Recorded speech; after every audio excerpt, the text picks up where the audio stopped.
নমস্কাৰ এটি বিশেষ বাতৰিলৈ নিউজ নাওৰ ষ্টুডিঅ'ত মই মুকেবুল সিং বিতৰ্কিত আজাদ চৌধুৰীক লৈ পুনৰ উত্তপ্ত যোৰহাট পৌৰসভাৰ কাৰ্যালয় নিউজ নাওৰ এক বিশেষ প্ৰতিবেদন বিতৰ্কিত আজাদ চৌধুৰীক লৈ পুনৰ উত্তপ্ত যোৰহাটৰ পৌৰসভাৰ কাৰ্যালয় আমাৰ আসলতে এখন মিটিং হৈ আছিলে মিটিং কৰাৰ পিছতে আমাৰ এটা শুনানি এটা আছিলে আমি শুনানিটোত গোটেইখিনি ব্যস্ত হৈ আছিলোঁ তাৰপিছত অলপ হুলস্থুল এটা আমি শুনিছোঁ তাৰপিছত কৈছে যে তাত মানে আমাৰ আধাৰ কাৰ্ড য'ত বনায় তাত মানে আমাৰ হেৰি আহিছে কোৱা লাচিত সেনাৰ মানুহ আহিছে তেনেকৈ কিবা তেওঁলোকৰ লগত কিবা আলোচনা কিবা কিবি কৰি আছে আমি বিশেষ নাজানো তাৰপিছত যেতিয়া মিটিংখন শেষ হ'ল যেতিয়া আমাৰ মানুহখিনি গ'ল তেতিয়া অলপ বেছিকৈ হুলস্থুলখিনি আমি চাইছোঁ তেতিয়া মোৰ ৰুমত মানুহ লাচিত সেনা আজাদ চৌধুৰী আৰু মানে কোনোবা সাংবাদিক সকলো কোনোবা সোমাই আহিছে কিন্তু তেতিয়া মই তেখেতকক উলিয়াবলৈ ক'লোঁ আৰু মই ইতিমধ্যে ইয়াৰ লগত কথা পাতিলোঁ আৰু আমি সেই পৰিস্থিতিটো মানে বাহিৰত কি হৈ আছিলে আমি আচলতে ভালকৈ নাজানো আমি মিটিঙত আছিলোঁ ভিতৰত কি ক'লে তেওঁলোকে আপোনাক না মোক একো কোৱা নাই তাৰমাত্ৰ তেখেতসকলে মোক সুধিছে যে মানে তেখেতসকল যোৱাৰ পিছত যে আজাদ চৌধুৰীক আপোনালোকে কিয় কামটো দিলে মানে আমি আপোনালোকক কোৱাৰ পিছতো এতিয়া মই কৈছোঁ যে আমাৰ এই গোটেইখিনি কথা ক'ব কাৰণ এতিয়া ইতিমধ্যে আপোনালোকক কি কাৰণে কি পৰিস্থিতিত দিবলগীয়া হ'ল সেইখিনি তেখেতে ক'লেই মই বিশেষ আৰু তাৰ বিষয়ে বিশেষ নকওঁ এতিয়া ব্যৱস্থা কি ল'ব ব্যৱস্থা মানে আমি তেওঁৰ কামটো তদন্ত কমিটিখন দিম কি কাৰণে দিবলগীয়া হ'ল কিয় দিলে সেইখিনি কথা আমি জনাম লাগিলে পাছত আৰু তাৰপিছত আমি তেওঁৰ কামটো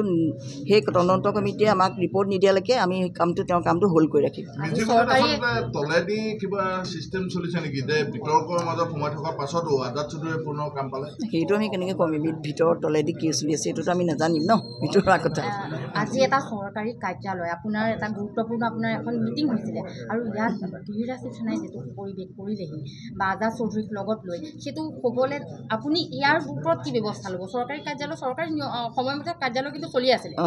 নহয় কাৰ্যালয় চলিছিল কিন্তু আমি মিটিঙত থকাৰ কাৰণে আচলতে মিটিংখন অকণমান আমাৰ তাতেকৈ শুনানিটো খুব গুৰুত্বপূৰ্ণ শুনানি এটা আছিলে আমাৰ মানে শুনানি আমাৰ শেষ হ'ল তাৰপিছত আমি যেতিয়া তেখেতসকল সোমাই আহিছে মই কৈছোঁ যে অকণমান আপোনালোকে বেছি হুলস্থুল নকৰিব মই ইয়াৰ লগত কথা পাতিছোঁ আৰু ইও আজি আমাৰ এখন গুৰুত্বপূৰ্ণ মিটিং আমাৰ চলি আছে চাৰ্কিট হাউচত গতিকে ময়ো তালৈ যাব লাগে এতিয়া ফোন কৰি আছে তথাপিতো আপোনালোকে আমাৰ লাচিত সেনাই ক'লে যে আপুনি কথাখিনি কৈ যাব লাগিব সেইকাৰণে মই ৰৈ দিলোঁ আছোঁ আপোনাক কি তেওঁলোকে দাবী কি কৰিছে বা আপোনাৰ পৰা উত্তৰ কি বিচাৰিছে নাই সেইটোৱে আপোনালোকে কেনেকৈ দিলে মানে ইমান এটা হেৰি লাচিত মানে কি বুলি কয় আজাদক মানে আপোনালোকে এটা তেওঁৰ ওপৰত কেছ তুলি আছে তেতিয়াহ'লে ইমান মানে তেওঁৰ ওপৰত ইমানখিনি হৈ থকাৰ পিছত আপোনালোকে কিয় তেওঁক কামটো দিলে সেই কথাটো কিন্তু কিয় দিবলগীয়া হ'ল কি কাৰণে দিবলগীয়া হ'ল সেইখিনি কিছুমান কথা আপোনালোকক ক'লে আমাৰ আৰু তথাপিতো আমি তাৰ ওপৰত এটা তদন্ত ল'ম কিন্তু তদন্ত শেষ নোহোৱালৈকে তেওঁক আমি কামটো হোল্ড কৰি ৰাখিম আপোনাৰ দেখা গৈছে যে বহু আকাংক্ষিত যোৰহাট পৌৰসভাত আকৌ দুৰ্নীতি ইটোৰ পিছত সিটো বাতৰি শিৰোনামা দখল কৰি আছে এই ক্ষেত্ৰত নাই পৌৰসভাখন ব্যৰ্থ হৈছে নেকি নাই আপোনালোকে আমি কিছুমান প্ৰেছ মিট দিবলৈ আমাক চবেই কৈ থাকে কিন্তু আমি দুৰ্নীতি হ'বলৈ আমাৰ ইয়াত কামেই হোৱা নাই আজি 8 মাহ আমি কামেই দিব পৰা নাই কাম এটা দিলেহে দুৰ্নীতি হ'ব বা কিবা এটা হ'ব কাৰণ দুৰ্নীতিৰ কথাটো মই বিশ্বাস নকৰোঁ যদি কেনেবাকৈ বাহিৰত ক'ৰবাত হৈছে মই নাজানো কিন্তু মই জনাত তেতিয়ালৈকে আমাৰ একোৱেই দুৰ্নীতি হোৱা নাই নহয় এতিয়া পেপাৰত কিছুমান কথা লিখি থাকে আমি আচৰিত হওঁ কাৰণ মানে সেইবিলাক কথা কেনেকৈ লিখে কোনে লিখে ক'ৰ পৰা লিক হয় আমি এইবিলাক নাজানো কিন্তু মই জনাত আমাৰ পৌৰসভাত এতিয়ালৈকে একো দুৰ্নীতি হোৱা নাই উল্লেখযোগ্য যে আজি অলপ দিনৰ পূৰ্বে আজাদ চৌধুৰী নামৰ ব্যক্তিজনৰ বিৰুদ্ধে সন্দেহযুক্ত ব্যক্তি বুলি অভিযোগ আনি বীৰ লাচিত সেনাই উত্তপ্ত কৰি তুলিছিল যোৰহাট আৰু আজাদ চৌধুৰীয়ে বেদখল কৰি থকা ঘৰ মাটি উচ্ছেদ কৰিবলৈ বাধ্য কৰিছিল যোৰহাট প্ৰশাসনক প্ৰথমতে মই মিউনিচিপালিটি বোৰ্ড আহিলোঁ আহি মই ড্ৰাফ্ট টেণ্ডাৰ মাৰিছিলোঁ ড্ৰাফ্ট ৰিলিজৰ কাৰণে আহিছিলোঁ এইবাৰ যিটো টেণ্ডাৰ হ'ল তাত এটা টেণ্ডাৰ পালোঁ দুটা টেণ্ডাৰ নাই পোৱা তাৰ ড্ৰাফ্টটো মই ৰিলিজ কৰিব আহিলোঁ আৰু এটা কাম আছিলে কথা পাতি মই গুচি গ'লোঁ ওপৰত এটা বেংক আছে নহয় তাত বাইদেউ এগৰাকীৰ লগত বহি কথা পাতি আছোঁ তাৰপৰা মই একো নাই তাত বহি আছোঁ কথা পাতি আছোঁ এওঁলোকৰ 4-5জন গৈ পেলাই মোক টানি লৈ আহিছে লৈ আহি একো নাই আৰু মানে হেৰি কৰিছে তাৰ পাছত হৈছে টেণ্ডাৰ নাই কাম কৰিবলৈ কেলৈ নিদিব কাম কৰিবলৈ নিদিয়া কথা নহয় ন কামটো মোক মিউনিচিপালিটি বৰ্ডে দিছে মই টেণ্ডাৰ মাৰিছোঁ টেণ্ডাৰত পাইছোঁ কাম আপোনাৰ ওপৰত লোৱা ভুৱা বাৰ্থ চাৰ্টিফিকেটৰ কোনো তদন্ত নোহোৱাৰ অভিযোগ উত্থাপিত কৰিছে। সেইটো বাৰ্থ চাৰ্টিফিকেট ডিপাৰ্টমেণ্ট তাত আছে, তেওঁলোকে কৈ আছে 1974 আপুনি বাৰ্থ চাৰ্টিফিকেট কেনেকৈ পালে, তাত সুধিলে হ'ল। মই 1974 নাই পোৱা, মই 1983 পাইছোঁ। 84ত মই পাইছোঁ, 74ত মই জন্মহে হৈছোঁ, তাত তলত ডেটটো আছেই, 84 হয়। নাই নাই নাই, আপোনাৰ বাৰ্থ চাৰ্টিফিকেট 74ত ইয়াত ইছ্যুৱে হোৱা নাই। মোৰ সেইখন সত্য হয়, মই কোৰ্টত দিছোঁ নহয়, মোৰ কোনো ভুৱা নহয়, মোৰ ইয়াতে আছে, মই দেখাই দিব পাৰিম। জামিন লৈছে নেকি আপুনি কোৰ্টত? কি কৈছে? জামিন ল'বলগীয়া হৈছে নেকি? মানে কিহৰ কাৰণে? কিহৰ কাৰণে মানে? নাই নাই নাই, মোৰ কোনো বাৰ্থ চাৰ্টিফিকেটৰ বিষয়ত কেছে নাই, মোৰ কোনো কেছ নাই। মোৰ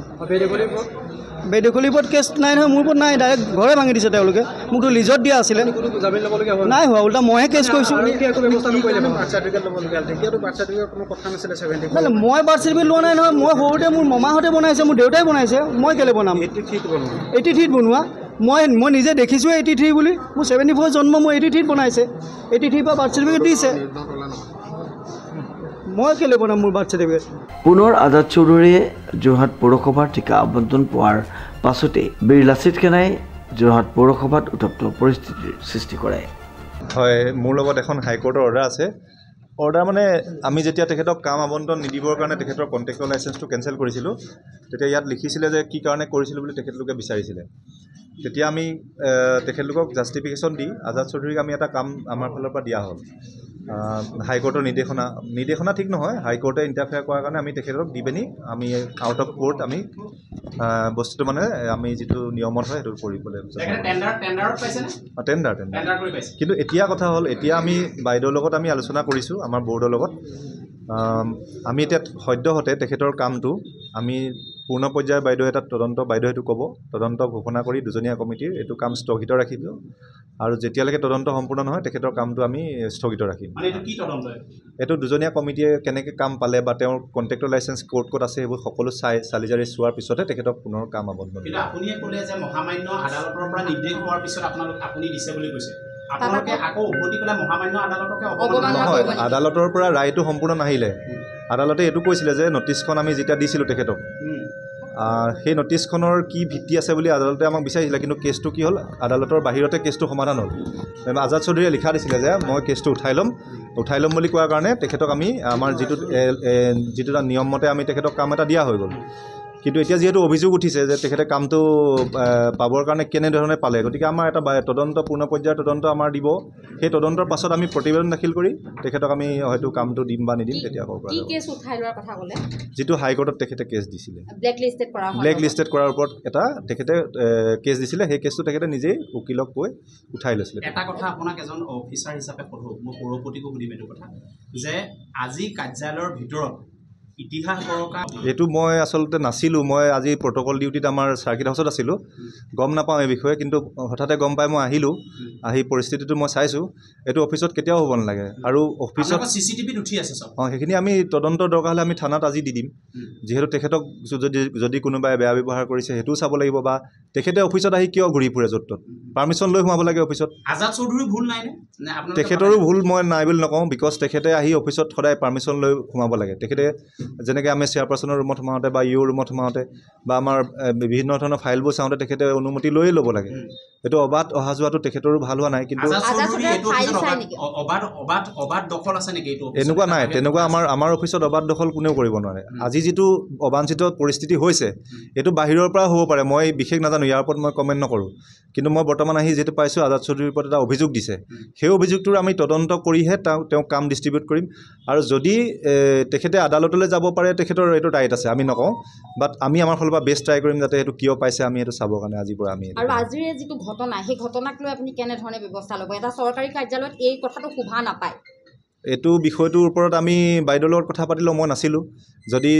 তেওঁ কিবা বেয়া ব্যৱহাৰ কৰিছে বা কি ধৰণৰ পৰিস্থিতি হৈছে ফুটেজ যদি আছে দিয়ক, আমি ডেফিনেটলি আইনৰ সহায় লৈ ব্যৱস্থা ল'ব লাগিব। কাৰণ পৌৰসভাখন আপুনিয়ে কৈছে 1901 চনৰ পৌৰসভা, আজি যে এজন মানুহে পৌৰসভাটো বেয়া কৰিব নোৱাৰে,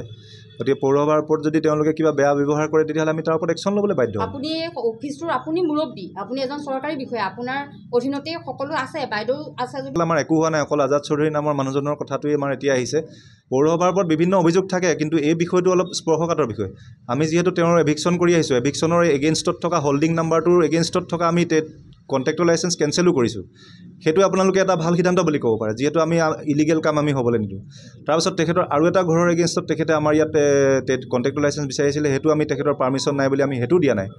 থাৰ্ড টাইম তেখেতে মাকৰ নামত কণ্ট্ৰেক্টৰ লাইচেঞ্চ এখন লৈ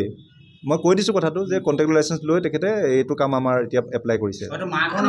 গতিকে আমি সেই বস্তুটো আমি তদন্ত কৰিম যদি মাকৰ নামত আপুনি ইতিমধ্যে কৈছে মাকৰ নামত যদি আজাদ চৌধুৰীয়ে ঠিকাটো লৈছিলে মাকৰ নামত লোৱা নাই কণ্ট্ৰেক্টৰ লাইচেঞ্চখন মাকৰ নামত মানে মাকৰ হোল্ডিং নাম্বাৰটো দি তেওঁৰ নামত লৈছে ইমান অভিযুক্তৰে অভিযুক্ত আজাদ চৌধুৰীক কিয় ইয়াত প্ৰৱেশ নিষিদ্ধ কৰা নাই নাই তেনেকৈ আমি নিষিদ্ধ কৰিব নোৱাৰোঁ আচলতে কাৰণ তেওঁক এতিয়া যিটো থানাত অভিযোগ দিয়া আছে বাংলাদেশী বুলি কেছ এটা দিয়া আছে প্লাছ আমি আমাৰ ফালৰ পৰাও দিছিলোঁ যে আমি তেখেতে কিবা ফল্ছ ডকুমেণ্টছ দিছে বুলি কেছ চলি আছে যেতিয়ালৈকে কেছ প্ৰমাণিত নহয় তেতিয়ালৈকেতো আমি তেওঁলোকক হেৰি কৰিব নোৱাৰোঁ ইয়াত নাহিব বুলি ক'ব নোৱাৰোঁ কিন্তু তেখেতৰ এটা ভুল থাকিব পাৰে মই যিটো আপোনালোকক কৈছোঁ যে অফিচত সোমাইছে ক'ৰবাত গৈছে নগৈছে এইটো এটা অনুমতি লোৱাৰ প্ৰয়োজন আছে নিৰ্দিষ্ট সময়তহে তেখেত আহিব লাগে ধৰক আমি টেণ্ডাৰৰ কাৰণে কণ্ট্ৰেক্টক মাতিছোঁ সেইটো সময়ত আহিব লাগে আৰু এইটো আমাৰ বাইদেৱে এটা ভাল ব্যৱস্থা কৰিছিলে আমাৰ ৰেজিষ্টাৰবিলাকত ধুনীয়াকৈ চহী কৰি মানুহখিনি অহাৰ ব্যৱস্থা কৰিছিলে কিমান টাইমত আহিছে মানুহ কিমান টাইমত ওলাই যায় প্লাছ আমাৰ CC কেমেৰা আছে আৰু আমি অনুশাসনমূলক ব্যৱস্থা লৈছোঁ গোটেই আমি ডিপাৰ্টমেণ্টেই গোটেই চেঞ্জ কৰি দিছোঁ ইটোৰ পৰা সিটোলৈ চব বদলি কৰিছোঁ আজি অলপ দিনৰ আগতে আৰু এতিয়া আপোনালোকে পৌৰসভাখন অকণমান গতিশীল দেখিছে গতিকে টুকুলাইখন চাফা কৰা এইবিলাক ধৰণৰ কাম কৰিছোঁ অভিযোগ বিভিন্ন থাকে মই নকওঁ সেইটো নাই বুলি বাট আমি আমাৰ ফালৰ পৰা বেষ্ট ট্ৰাই কৰিছোঁ আৰু মানুহজনক নোসোমাবলৈ আমি ক'ব নোৱাৰোঁ ডাইৰেক্টলি আপুনিও জানে এইটো কথা সেইটোৱে আৰু দিলীপ বৰাৰ ৰিপৰ্ট নিউজ নাও